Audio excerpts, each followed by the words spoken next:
প্ৰিয় দৰ্শক, অহা ১৭ আগষ্টত শাওণ মাহৰ অন্তিম তথা শেষ সোমবাৰ। এই দিনটোতে মহাদেৱৰ আশীৰ্বাদ লাভ কৰা আটাইতকৈ শুভ দিন বুলি কোৱা হয়।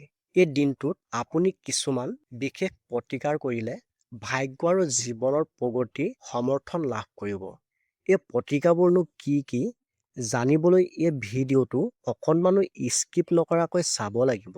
আপুনি ১৭ আগষ্টত পৰিছে শাওণৰ শেষ সোমবাৰ।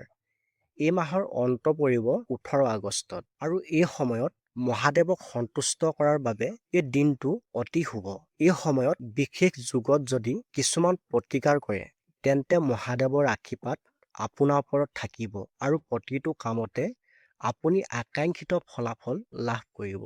শাস্ত্ৰত কোৱা হৈছে যে এই দিনটোত যদি ভক্তসকলে ভক্তিৰ আৰু সঠিক পদ্ধতিৰে ভোলানাথক কিছু বিশেষ বস্তু আগবঢ়ায় তেন্তে তেওঁলোকৰ জীৱনৰ পৰা সকলো ধৰণৰ বাধা আঁতৰি যায়। এনে ভক্তৰ ভাগ্য তলা খোল খায়। ঘৰত সুখ সমৃদ্ধি, শান্তি আৰু মা লক্ষ্মী বাস কৰে। শাওণৰ শেষ সোমবাৰে কি কৰিব আৰু কি নকৰিব সবিশেষ জানো আহক। ১ নম্বৰতে, বহুত প্ৰচেষ্টা সত্ত্বেও যদি আপোনাৰ পৰিয়ালৰ লোকে সফলতা লাভ কৰা নাই তেন্তে শাওণৰ শেষ সোমবাৰে শিৱ মন্দিৰলৈ গৈ ভগৱান শিৱক বেলপাত অৰ্পণ কৰক। লগতে মন্দিৰত শিৱ চালিচা পাঠ কৰোঁতে মনত যি আশা আছে সেয়া স্মৰণ কৰক। কোৱা হয় যে এনে কৰিলে পৰিয়ালৰ লোকে নিজৰ আকাংক্ষিত ইচ্ছা লাভ কৰিব পাৰে। ২ নম্বৰতে, যদি আপুনি আপোনাৰ ধন সম্পত্তি বৃদ্ধি কৰিব বিচাৰে তেন্তে শাওণৰ শেষ সোমবাৰে ইন্দ্ৰ যোগৰ সময়ত স্নান কৰাৰ পাছত এটা চকুৰ নাৰিকল নিজৰ মন্দিৰত ৰাখি ভগৱান শিৱক পূজা কৰক। তাৰ পিছত এনেদৰে নাৰিকলটো পূজা কৰি মন্দিৰত ৰাখক। এই প্ৰতিকাৰ কৰিলে ধন সম্পত্তি বৃদ্ধি পায় বুলি বিশ্বাস কৰা হয়।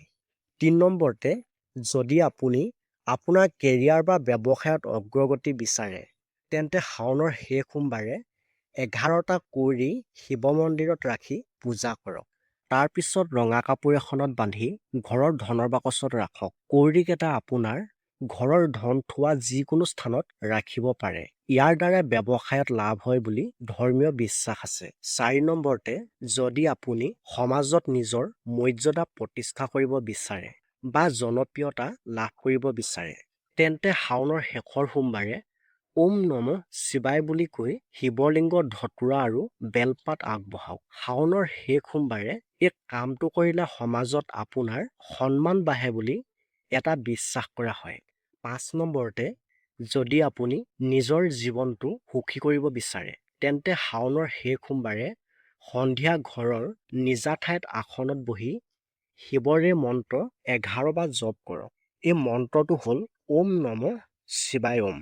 এই মন্ত্ৰ জপ কৰাৰ পাছত ভগৱান শিৱৰ মূৰ্তি বা ফটোৰ ওচৰত গৈ তেওঁ আশীৰ্বাদ লওক। কোৱা হয় যে এই কামে মহাদেৱক সন্তুষ্ট কৰে আৰু তেওঁ আশীৰ্বাদ দিয়ে। আৰু এইসমূহ কাম কেতিয়াও নকৰিব। ধৰ্মীয় বিশ্বাস অনুসৰি এই মাহত ভক্তসকলে কিছুমান বিশেষ খাদ্যৰ পৰা বিৰত থাকিব লাগে। শাওণ মাহত ভগৱান শিৱক গাখীৰেৰে অভিষেক কৰা পৰম্পৰা আছে। সেইকাৰণে কিছুমান ধৰ্মীয় বিশ্বাসে শাওণ মাহত গাখীৰৰ পৰা বিৰত থাকিবলৈ পৰামৰ্শ দিয়ে। শাওণৰ শেষ সোমবাৰে উপবাস পালন কৰাসকলে কেৱল খাদ্যাভ্যাসৰ প্ৰতিয়ে নহয়, আচৰণৰ প্ৰতিও গুৰুত্ব দিবলৈ পৰামৰ্শ দিয়া হয়। ধৰ্মীয় বিশ্বাস অনুসৰি এই সময়ছোৱাত বৈবাহিক জীৱনত শাওণ মাহ পালন কৰা সকলে স্বামী আৰু স্ত্ৰীৰ একেলগে থকা, সাত্বিক খাদ্য খোৱা, নেতিবাচক চিন্তাধাৰা কৰাটো অশুভ বুলি গণ্য কৰা হয়। খং, প্ৰতাৰণা, আনৰ প্ৰতি নেতিবাচক অনুভৱ কৰাৰ পৰা আঁতৰি থাকিবলৈ পৰামৰ্শ দিয়া হয় আৰু লগতে এইখিনি কাম কৰিবলৈ কেতিয়াও নাপাহৰিব। শাস্ত্ৰত কোৱা হৈছে যে এই দিনটোত যদি ভক্তসকলে ভক্তি আৰু সঠিক পদ্ধতিৰে ভোলানাথক কিছুমান বিশেষ বস্তু আগবঢ়ায় তেন্তে তেওঁলোকৰ জীৱনৰ পৰা সকলো ধৰণৰ বাধা আঁতৰি যায়। এনে ভক্তৰ ভাগ্য তলা খোল খাই যায়। ঘৰত সুখ সমৃদ্ধি, শান্তি আৰু মা লক্ষ্মী বাস কৰে। ভগৱান শিৱৰ পূজাৰ বাবে শাওণ মাহ আটাইতকৈ পবিত্ৰ আৰু ফলপ্ৰসূ বুলি গণ্য কৰা হয়। বিশেষকৈ সোমবাৰটো শিৱ ভক্তৰ বাবে অতি শুভ। এই পবিত্ৰ মাহৰ শেষৰ সোমবাৰটো আৰু অধিক বিশেষ বুলি গণ্য কৰা হয়, কাৰণ ইয়াক ভগৱান শিৱৰ বিশেষ আশীৰ্বাদ লাভ কৰা সৰ্বোত্তম যুগ বুলি গণ্য কৰা হয়। শাস্ত্ৰত কোৱা হৈছে, এই দিনটোত যদি ভক্তসকলৰ ভক্তি আৰু সঠিক পদ্ধতিৰে ভোলানাথক কিছু বিশেষ বস্তু আগবঢ়ায়, তেন্তে তেওঁলোকৰ জীৱনৰ পৰা সকলো ধৰণৰ বাধা আঁতৰি যায়। এনে ভক্ত ভাগ্যৰ তলা খোল খায়, ঘৰত সুখ সমৃদ্ধি, শান্তি আৰু মা লক্ষ্মীয়ে বাস কৰে। এইবোৰ কথা শিৱপুৰাণ আৰু অন্যান্য পৌৰাণিক গ্ৰন্থত উল্লেখ কৰা হৈছে। শাওনৰ সেই সোমবাৰে শিৱলিংগত এইখিনি বস্তু আগবঢ়াওক। 1 নম্বৰতে হৈছে বেলপাত। বেলপাত শিৱৰ অতি প্ৰিয়। বিশ্বাস কৰা হয়, 3টা পাত থকা বেলপাত অৰ্পণ কৰিলে 3টা পাপ, মন, বাক্য, কৰ্ম ধ্বংস হয়। শাওনৰ শেষ সোমবাৰে বেলপাতত ওম নমঃ শিৱায় লিখি অৰ্পণ কৰক। ইয়াৰ দ্বাৰাই আপোনাৰ ইচ্ছা অতি সোনকালে পূৰণ হ'ব। 2 নম্বৰতে গৰুৰ কেঁচা গাখীৰ। শিৱলিংগত গৰু গাখীৰ আগবঢ়োৱাটো অতি পুণ্য বুলি গণ্য কৰা হয়। ই মানসিক শান্তি দিয়ে আৰু ঘৰৰ শান্তি আৰু সুখ বজাই ৰাখে। এই প্ৰতিকাৰে দৰিদ্ৰতাও নাশ কৰে। 3 নম্বৰতে গংগাজল।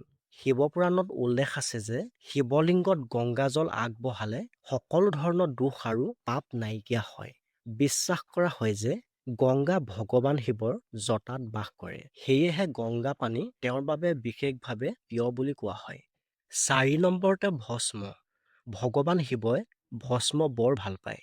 শিৱলিংগত ভস্ম আগবঢ়ালে আত্মাক পবিত্ৰ কৰে আৰু ব্যক্তিৰ জীৱনলৈ ইতিবাচক চিন্তা আনে। 5 নম্বৰতে বগা চন্দন।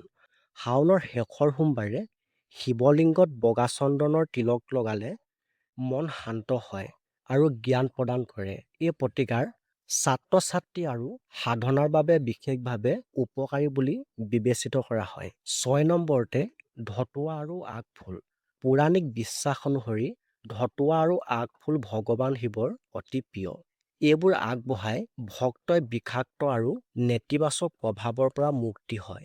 এই প্ৰতিকাৰে বিশেষকৈ শত্ৰুৰ পৰা ৰক্ষা কৰে। 7 নম্বৰতে বিশুদ্ধ ঘিউ চাকি। শিৱলিংগৰ সন্মুখত বিশুদ্ধ দেশীৰ ঘিউ চাকি জ্বলালে জীৱনলৈ লক্ষ্মী আহে। এই চাকিয়ে দেৱী লক্ষ্মী আকৰ্ষণ কৰে আৰু ধনৰ লগত জড়িত বাধাসমূহ দূৰ কৰে। প্ৰিয় দৰ্শক, এয়াই আছিল শাওণ মাহৰ শেষ সোমবাৰৰ লগত জড়িত কথাসমূহ।